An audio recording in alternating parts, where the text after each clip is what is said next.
and subscribe to the YouTube channel. I did a little burp there. Is it cool to do that on YouTube?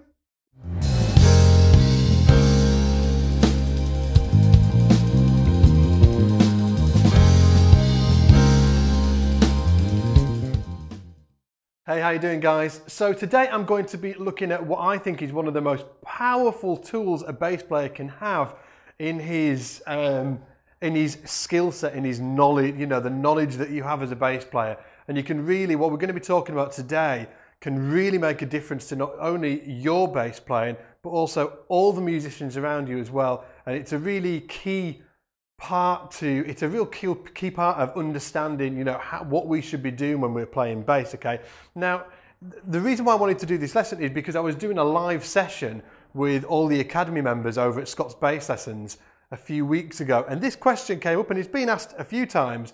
So I just figured, you know what, I'm going to do a tutorial on it so everybody can see it, and hopefully it'll you know, unlock some mysteries for you. Now, if you haven't subscribed to my YouTube channel, do so right now. We release videos every week. They're very cool, sometimes more than once a week.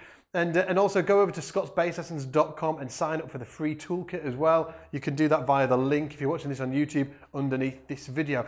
So let's crack on with this lesson, okay? Now, the question was, if I'm jamming for, ooh, never put your phone near the amp, especially not on a gig. Say you're jamming along and you've got 16 bars of D minor, for instance, and then it goes to G minor. Or we've got 32 bars of D minor and then it goes to G minor, for instance. How do we keep track of that time? Okay, how do we know, instead of thinking 1, 2, 3, 4, 2, 2, 3, 4, 3, 2, 3, 4, 4, 2, 3, 5, 6, 7, 8, 9, 2, 3, 4, 10, 2, 3, 4. You know, you can't count 16 bars and have a...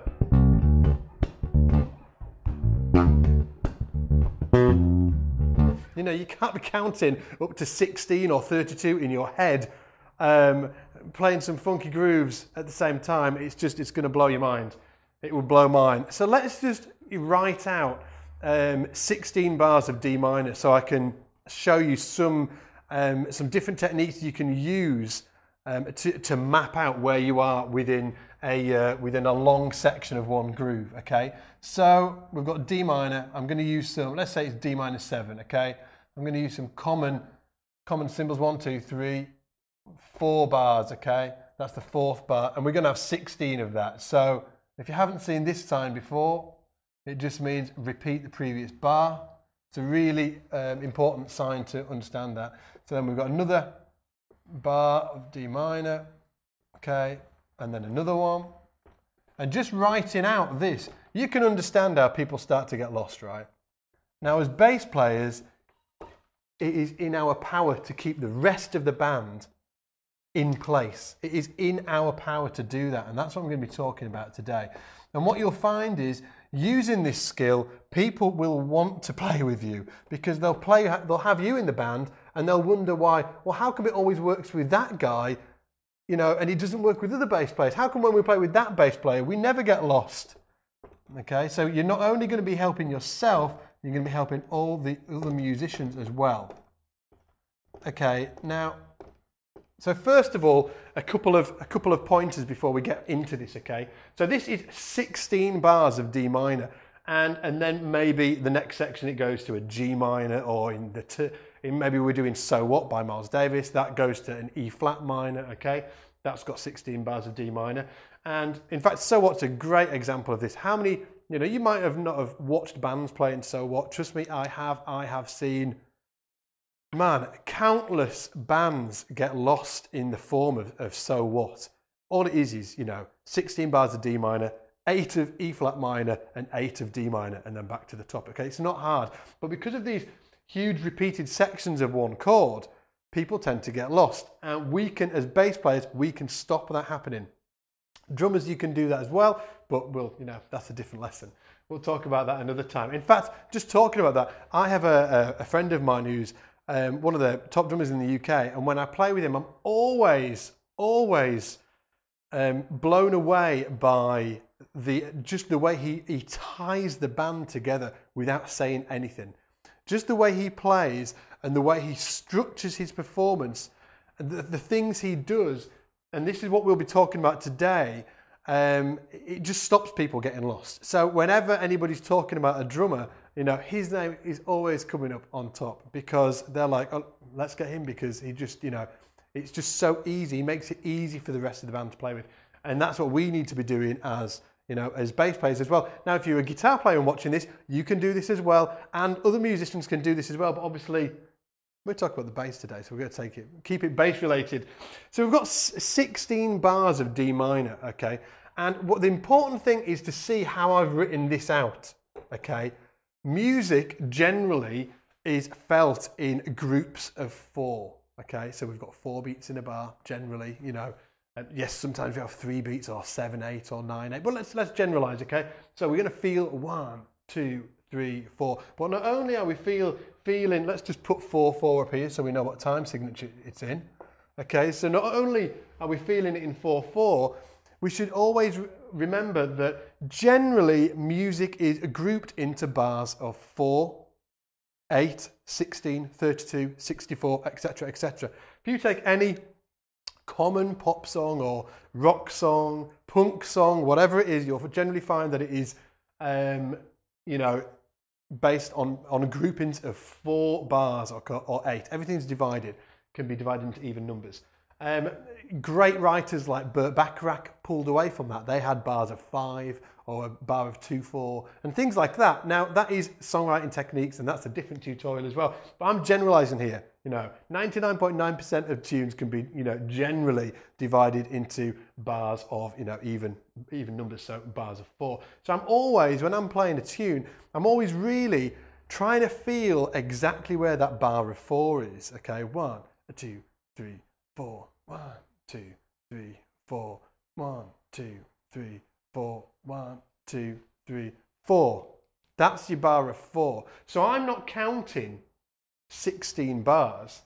I'm counting 4 groups of 4 bars. So I'm only, you know, 4 groups of 4 bars. Okay? So I'm not feeling each bar, I'm feeling a group of 4. So first of all, that's something really interesting to take on board and practice as well. When you're listening to music, try and feel groups of 4s. Okay? Looks like we made it. Big ol' shout out Shania Twain. She's cool, isn't she? Looks like we made it. Look how long we've come now, baby. What do you think this is? 1, 2, 3, 4, 1, 2, 3, 4, 1, 2, 3, 4, 1, 2, 3, 4.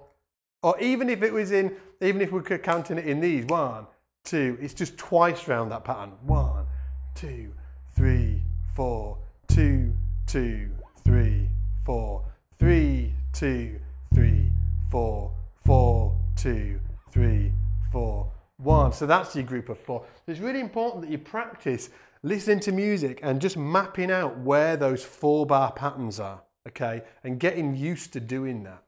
Now, when you do that, when we're playing, say we're doing a funk groove over this sequence, okay? What we can do to start marking it out for ourselves is in each bar, in the 4th bar of each bar section of 4, so in this bar, in this bar, in this bar, and in this bar, we're going to play something different, okay? So I've got a track with this. I've got a track with this. I've got a track in my pocket, on my phone, somewhere. Let's play this. So it's just a slow groove.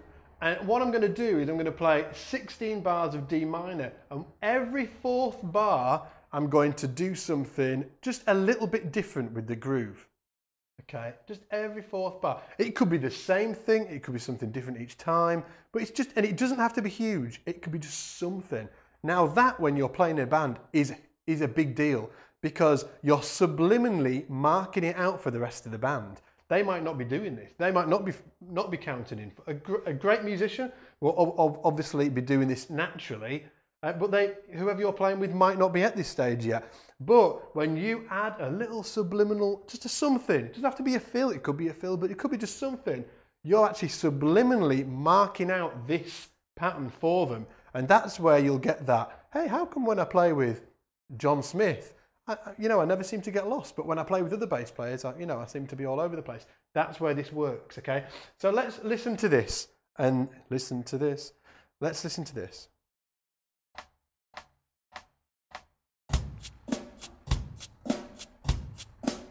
So every fourth bar, I'm going to play some. Let's make it a repeated thing. So I'll just do like a little something. A 1, 2, 3, 4. Bar 3. Here's bar 4. Bar 5, bar 6. Bar 7. Bar 8.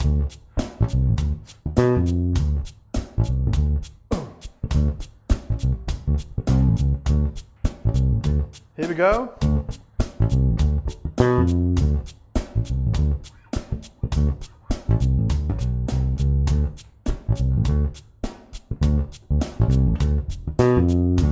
So there,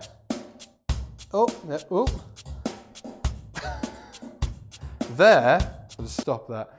There, I played 16 bars of the groove and I didn't count at all. I didn't think 1, 2, 3, 4, 2, 2, 3, 4, 3, 2. I didn't count at all. I just felt the section of 4 and then right at the end, I just put a little fill. It wasn't even a fill, it's like an ornamentation.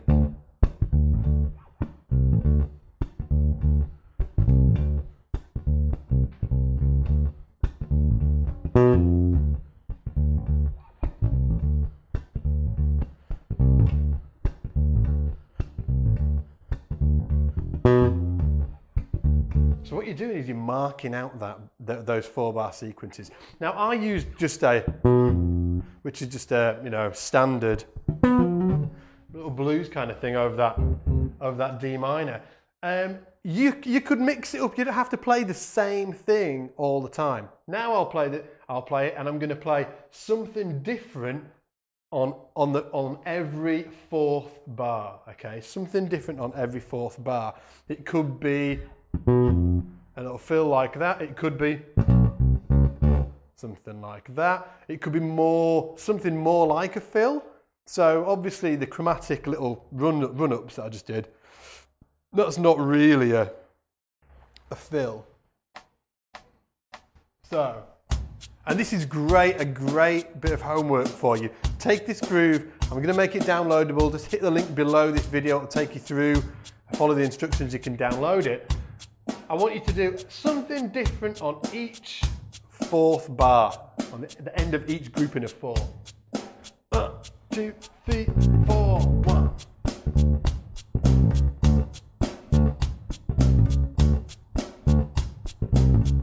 Here we go.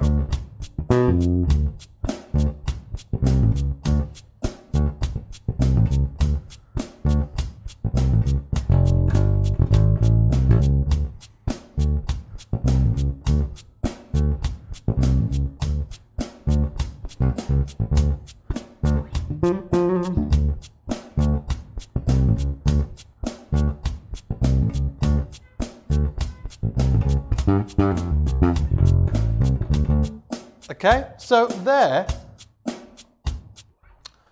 I just mixed it up. And that's a great bit of homework for you guys.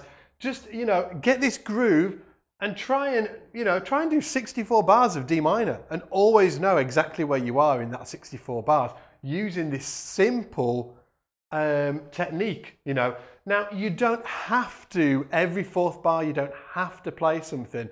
It could be internally. You could, every time you get to that 4th bar, this is the 4th bar, and then you go into that next section.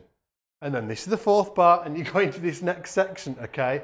Or it could be, if you want it to be really subliminal, you could just alter the timing of the bass line even. So because sometimes it gets a bit much when everybody's putting a fill on this fourth bar. You don't want it to sound like that. So you could just alter the timing of it. Okay, so let's try that. Let's try and get this to work. Here we go.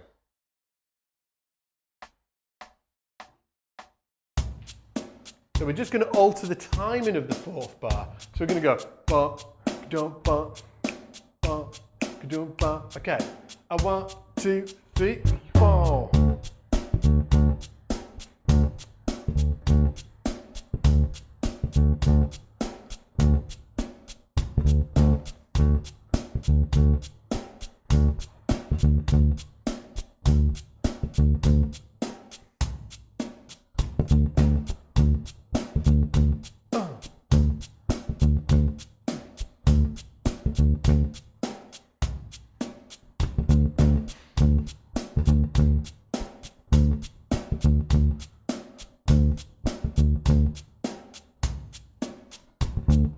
So all I did there was I just left a little bit of space going in and just mixed up the rhythm. So I was just playing a little bit of a different rhythm on each section, on each grouping of 4. So we could mix that up. We could mix it up with, as I was saying, this is totally flexible. So you could use it so you're playing something different, or mixing up the rhythm, or doing a lick, or whatever it is. Okay, so let's try that again. 1, 2, 1, 2, 3.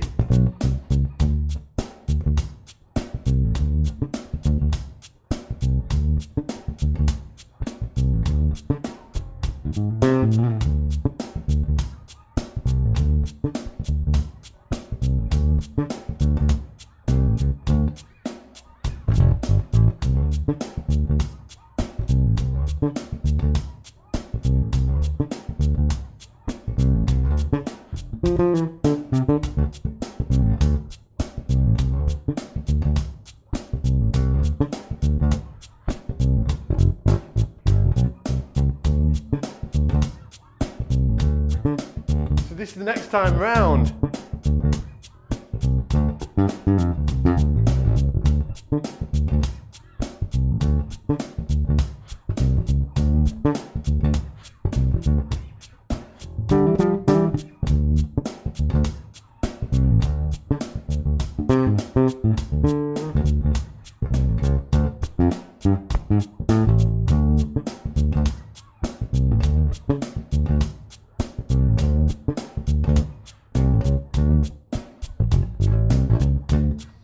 So there, guys, there, I mixed it up every time. I changed the rhythm, I used a lick, I did something, you know, and it's not in your face. It doesn't need to be in your face. And having this, using this method of mapping out these long grooves is really important. And it also gives you an idea of when you should be using bass licks, okay? So that's a big question I always get. I get that I should be putting bass licks in somewhere, but where? You know, this is just a great idea. Now, this we've just kept to the D minor, okay, all the way through this. We haven't even talked about any substitutions, and that's what I'm going to talk about now. Okay, so that's the first method of mapping out these bars of 16, okay, or just then I did 32 bars, I did double that. And I need to say, guys, I didn't count once through that. I wasn't counting 1, 2, 3, 4, 2, 2, 3, 4. I just knew where I was in the sequence because I was feeling those groupings of 4s, and I simply knew that I didn't play 4 groupings, I played 8. So it's a lot easier to count to 8 than it is to 32, right? What we're doing is trying to break down what we have to count. Now, if you want to play around with something else, obviously the more options we have, the better, okay? So D minor, okay? D minor is the key that we're in for this groove. What's the 5 chord of D minor? It is A7, okay? So what we can do here, and you know, a lot of guitar players do this, a lot of rhythm section instruments do this, a lot of bass players do it.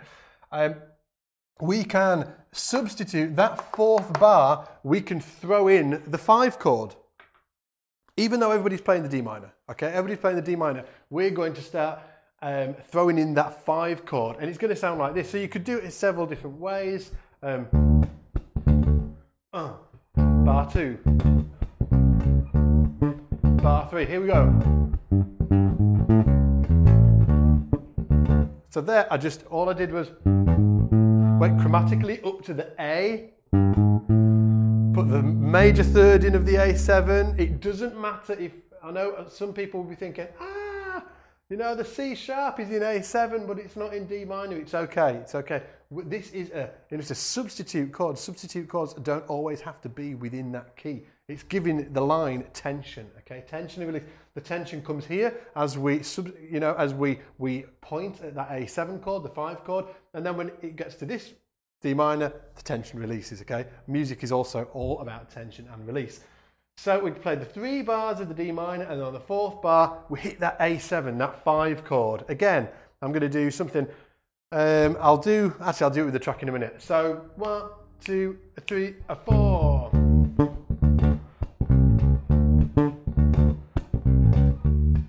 Here we go.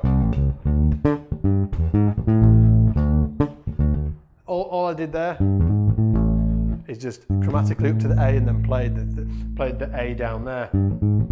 I would have liked it if I'd gone, you know, I love that major third of the D minor.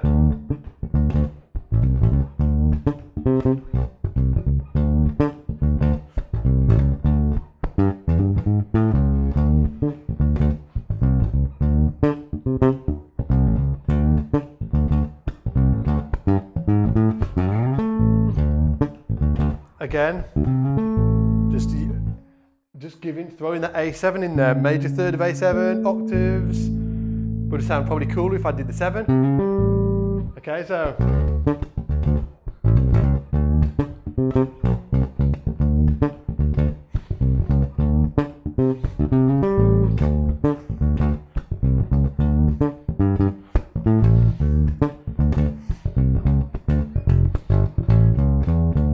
Again, I'm throwing it in again, I'm D minor, I went down here, all included in, and then went into that A7 on here as well. So, you can do that on each of the bars, okay? You can imply the A7, an implied 5 chord.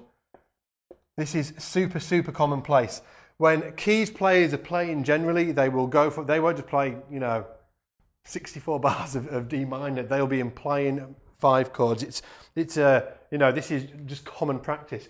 Now, what else can we do to mix it up? You know, we've tried the little articulations on the end of bar 4. Now we've implied the 5 chord. Well, what happens if we imply the 5 chord in bar 2 as well? Okay, that's something we can do. Again, super commonplace. So now we're going to go D, 2, 3, 4, A, 2, 3, 4, D, 2, 3, 4, A, 2, 3, 4. You don't have to do it from the beat 1 of the second bar. You could, like I like to do it later on in the bar. So I could do 2, 3, 4, 1, 2, 3, 4, 1, 2, 3, 4, 1, 2, 3, 4, 1. So all I'm doing there is implying that A7 a little bit later in the bar, so it's dropping on beats 3 and 4. Let's hear what that sounds like. Good fun, this, isn't it? Love it.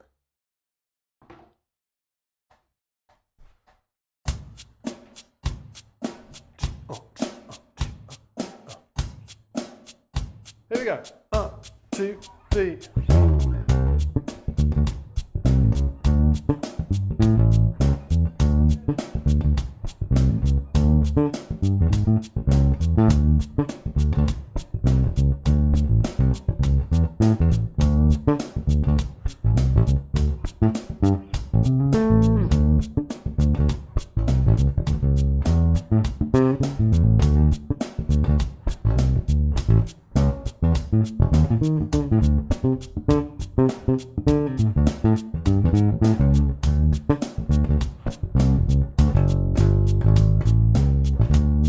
Okay, so there, all I was doing was implying it. There, all I was doing is implying every 2 bars, and I did that throughout the section. I wouldn't use this all the time. I'm just giving you this as exercises. Again, I wouldn't use this all the time. You know, I wouldn't be thinking to myself, okay, I'm going to imply the A7 chords on every 2nd and every 4th bar all the way through. These are just techniques that you can use to map out where you are in that bar, in that section of 16 bars or 32 bars or 64 bars. It's just a really great way of mapping it out. So in the real world, in a real playing situation, maybe that first set of 4 bars, maybe you just do a little, you know, little timing change on the end. And then the second set of 4 bars, maybe you imply an A7, okay? And then on the third set of 4 bars, maybe do a fill on the end. And then on the fourth set of the 4 bars, the fourth grouping of 4 bars, maybe you do imply the A7 and then the D and then the A7. You know, what I'm saying is that these can be, you know, super, super mixed up. Now, the final one, and this is more in relation to people that are playing more jazzy type of stuff, but you can definitely use it on funk and groove and stuff like that, is see, like, imagine we've got this A7, this implied A7 here. It doesn't have to be on every one, as I said, you can, you know, you can use it when you want. We can put something in beforehand, okay? What we put in beforehand, let me just rub this out. Let's just imagine that's not there. Again, you wouldn't use it through the entire thing. You could use it on some of it. Okay, D minor is an E minor 7, flat 5. Wow. Should have been a doctor. Sorry, all the doctors out there. I'm not implying that you all have bad handwriting. I'm just implying that some of you have bad handwriting. So, what we've done is we've turned these 2 bars here into a 2, 5, and then back to the 1. So chord 1, 2, 3, 4. 1, 2, 3, 4. 2, 5. 1, 2, 3, 4. And again, that is a really common substitution that you can use to break this up. So we've got 4, 1, 2, 3, 4.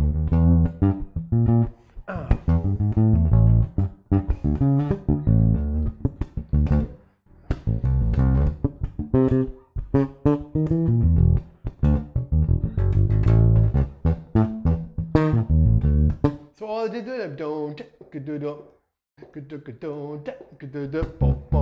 2.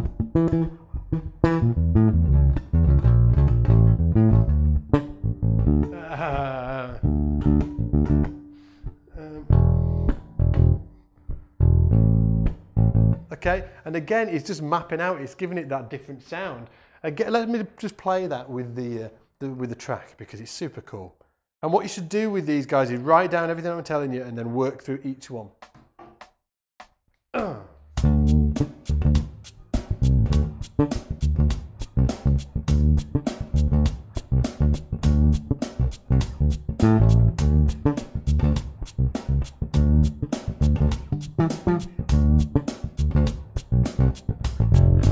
Here we go, top.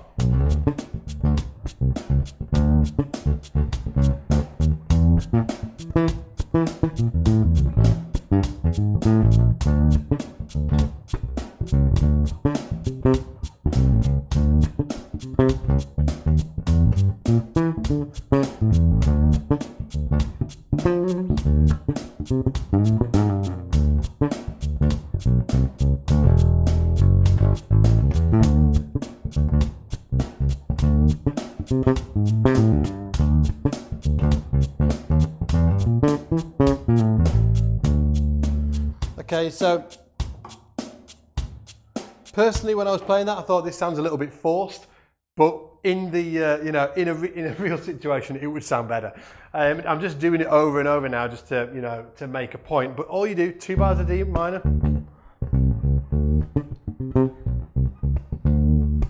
to E, to the A.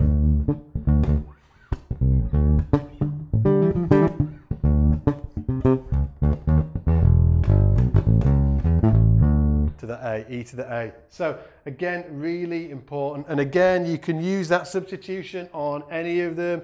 You can use it here, E minor 7, flat 5, E minor 7, flat 5, E minor 7, half diminished. It's not half diminished, but flat 5. Okay, that's if you see a circle. Okay, circle with a line through it like this. E, say for E minor 7. All it means is half diminished. It's not actually a diminished chord. It's from the diatonic major scale. It's the 7th chord of the diatonic major scale. You don't really want to know that. It's, you know, different conversation. So hopefully you've enjoyed this lesson, guys, and it's given you some insight into what you should be doing on, you know, on those 1 chord grooves that we all play at every jam session and with our friends and whatever. You know, we need to be mapping these out, and it's a great way to just, you know, feel those 4-bar sequences. And again, you can get the backing track that I've been playing along with below this video. Just hit the link, it'll take you through to a page, follow the instructions. If you haven't checked out scottsbasslessons.com, do so. We do a lot of cool stuff. You can get the free toolkit. Again, link below this video. You get lots of free shenanigans. And subscribe to the YouTube channel. I did a little burp there. Is it cool to do that on YouTube? It's cool to do a little burp between friends. Who knows? Anyway, take it easy, guys, and I'll see you next time in the shed.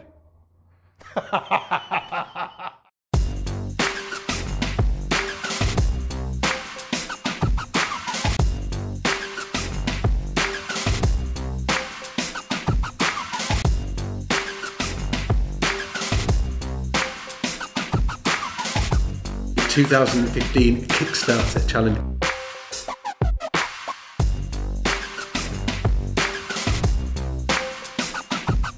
Hey everybody. Hey guys. Hi everybody. Hello all. Hello.